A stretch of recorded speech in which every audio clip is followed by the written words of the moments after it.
Hello, I'm Zonal and welcome to another video on the Tech Quest. A few months ago I took a look at the Ryzen 2400G. When I bought the processor last year though, I actually ordered the Ryzen 2400GE, a processor I've wanted to get a hold of for a little while. Outside of a small range of office PCs though, it has been mostly elusive or expensive. At the beginning of this week, I finally found one, hidden inside this tiny generic looking office PC. This PC has a secret, it can actually play games. Well, how you may ask? Well, it's all down to that Ryzen 2400GE. Let's get to it. The Ryzen 2400GE is a 4-core 8-thread processor based on socket AM4. Usually these tiny PCs have soldered processors on a mobile socket that, as a result, isn't upgradable, but this mini PC is different. The Ryzen 2400GE in this is a full-fat desktop processor, identical to the 2400G in all but clock speeds, which have been reduced slightly. This also means it contains the same Radeon Vega 11 graphics as the 2400G. Speaking of clock speeds, they have been reduced slightly to fit the 2400GE into a low power envelope. And believe me, the design of this PC is small enough that this thing runs quite hot by default. Base is 3.2 GHz, but it will boost up to 3.8 GHz where it can. It has 4 megs of L3 cache and sits on a tiny TDP of 35 watts. The graphics core remains unchanged at up to 1250 MHz, although we rarely actually reach that speed in testing today. The HP PC's tiny form factor means that it uses laptop memory. This unit initially came with 16 gigs of 2400, which I then replaced with 32 gigs of 3200 MHz memory, but due to HP's BIOS restrictions, we couldn't go any faster than 2666 MHz. We were also stuck at 1GB of VRAM in the frame buffer, another option that could not be changed. But this is less of a problem than it sounds. VRAM will simply buffer into our RAM pool without issue when it is needed. Here's the full specs of this little HP system. We're using the latest Adrenaline drivers on Windows 11. We've gone for playable rather than ultimate performance again, and if I'm honest, I went a little overboard with this one, so we have a lot to cover today. Let's find out what we can do with a £40 tiny office PC that was absolutely not designed for what we're about to put it through. As always, all footage is captured using external equipment, so what you see here is what you can expect on identical configurations. I'm sure at some point during my review I'm going to call the 2400GE a 2400G, but you know what I mean. Processor naming schemes are silly. Okay, let's get to it. First up is Fallout 4. I'm using the GOG version of Fallout here with no HD texture pack at 720p 30 low. Fallout 4 was absolutely rock solid on the HP PC that stuck to that 30 FPS target like glue. I played the opening half hour here without issue. In review, I went back through all the footage I took during editing, and I actually don't think I saw it drop a single frame, not one. We're off to a flying start. Fallout New Vegas was also no problem at all. At 1080p medium, New Vegas performed as well as you would expect, with a great overall presentation that was playable at around that 60 FPS mark throughout. A newer title now, Spider-Man was close, but not quite there in performance. At 720p 30, with the options set to very low, the 2400GE hovered around the mid-20s. I did set FSR to target 30 FPS here, but the tiny HP PC couldn't quite manage that target. I'll give credit where it is due though. This was surprisingly consistent, even though we didn't see 30 FPS. Some of you might find this absolutely fine to play due to that consistency. Apex Legends was quite the surprise. At 720p low, the 2400GE managed a perfectly playable experience just short of that 60 FPS mark. It didn't look the best admittedly, but you can get performance good enough to play quite well out of the HP PC. It actually looks kinda similar to the Switch 1 version of Apex here, but at double the frame rate, so not a bad result, all things considered. Dying Light 2 was a similar story to Spider-Man. At 720p low, with FSR set to performance, the 2400GE did fall short again on that target. Like Spider-Man, it was fairly consistent in its delivery of a low to mid 20 FPS. Unlike Spider-Man though, I think this one falls a little short of actually being playable, as there were frequent dips into the very low 20s, even with some pretty aggressive upscaling going on. Let's try its older brother, the original Dying Light. At 900p 30 medium, the HP PC had no problems here delivering an Xbox One-like experience, and this is going to be absolutely fine to really sink your teeth into. There were occasional dips into the mid-20s when things got really busy, but if you played the Xbox One version of this game, what you get here is broadly similar to that. I finished the game in its entirety on that, and I can easily imagine doing exactly the same again on the 2400GE, with no complaints too. Borderlands 2 was also pretty good. At 720p 60 medium, the 2400GE mostly delivered something near that. Low 50s tended to be the norm during my playtime with occasional dips into the mid 40s. But again, you can absolutely have a great time on this tiny PC. It plays better than a 360 version of the game, and the 2400G won't have too much of a problem powering you through Pandora. Good overall. Red Dead Redemption was okay, but had some issues. At 720p 30 medium, the 2400G did stick to that frame rate pretty well, but there were slight stuttering issues that didn't seem to have much of a reason for them. It wasn't serious enough to dramatically impact your experience, but you will notice it cropping up, and for some, that would be a deal breaker. I found it okay, but that stuttering did interrupt the experience for me. It'll be subjective on whether you could look past the minor stutter problems here. I did also want to test Red Dead 2, but unfortunately time constraints this week didn't make that possible. Cyberpunk 2077 is another almost but not quite game for the 2400G's list.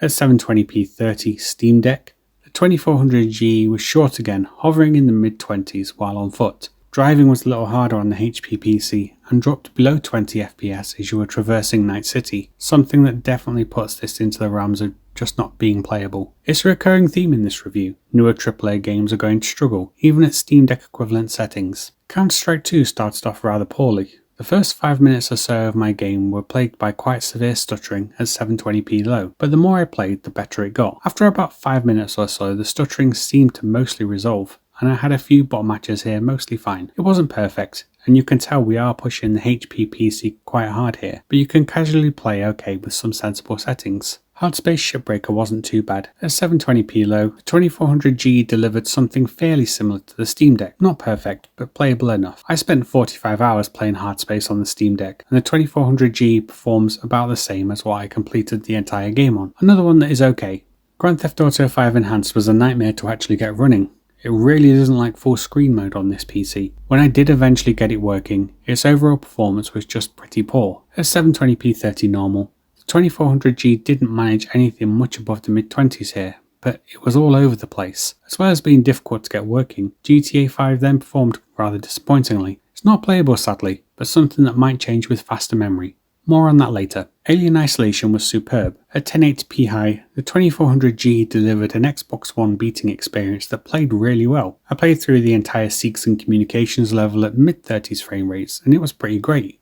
No complaint at all here, and if you haven't played Isolation yet, you should. Amanda Ripley makes for one of the genre's best female protagonists in my opinion, and if you haven't yet played it, you are missing out. Skyrim ran well enough. At 1080p and using the medium preset, the HP PC managed a 30 to 40 FPS range, something I found more than playable. I honestly don't have a lot of playtime on Skyrim, it's something that never really clicked with me. But the 2400G should please you with its overall performance on it. Frostpunk was okay. At 720p low, the 2400G mostly stayed around the 30 FPS mark, with occasional drops into the mid-20s. As a slower paced game though, these occasional dips didn't impact the experience at all, and the game ran just fine. It's not the prettiest game at the lower end of the scale, but I still think it looks good on the 2400G. More than playable enough. Stellaris is up now. I've started playing this a lot again lately. It's an older title and one that runs fairly well on most things. At 1080p default, the HP PC had no issues again here, keeping into the 30s to 40s for most of my playtime. It's another slower paced game, so you'll have absolutely no problems running it on the 2400GE. Another Xbox 360 original now, Dead Island Riptide.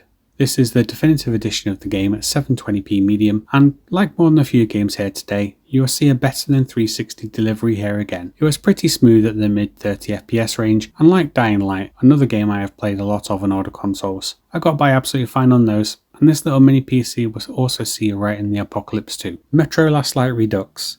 At 1080p 60 low, the HP PC didn't actually get to 60 FPS here, but it did deliver a more than playable time during my playthrough of the Echoes level. I personally like using this level in testing as it's a good combination of environments, so it really taxes the hardware, and the 2400G is up to the task here regardless of where you are in Moscow. A good overall experience, well above 30 FPS, that you can really sit back and enjoy.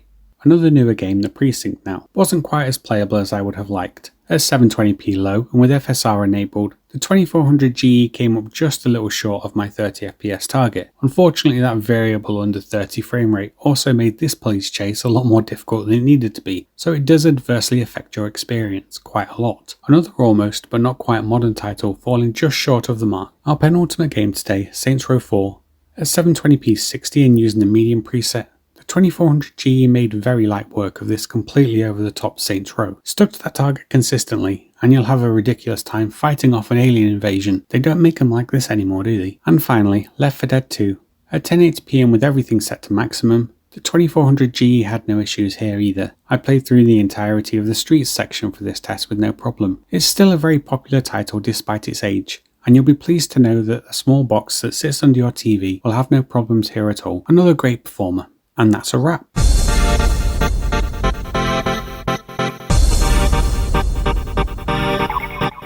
Well, I did say I went a little overboard.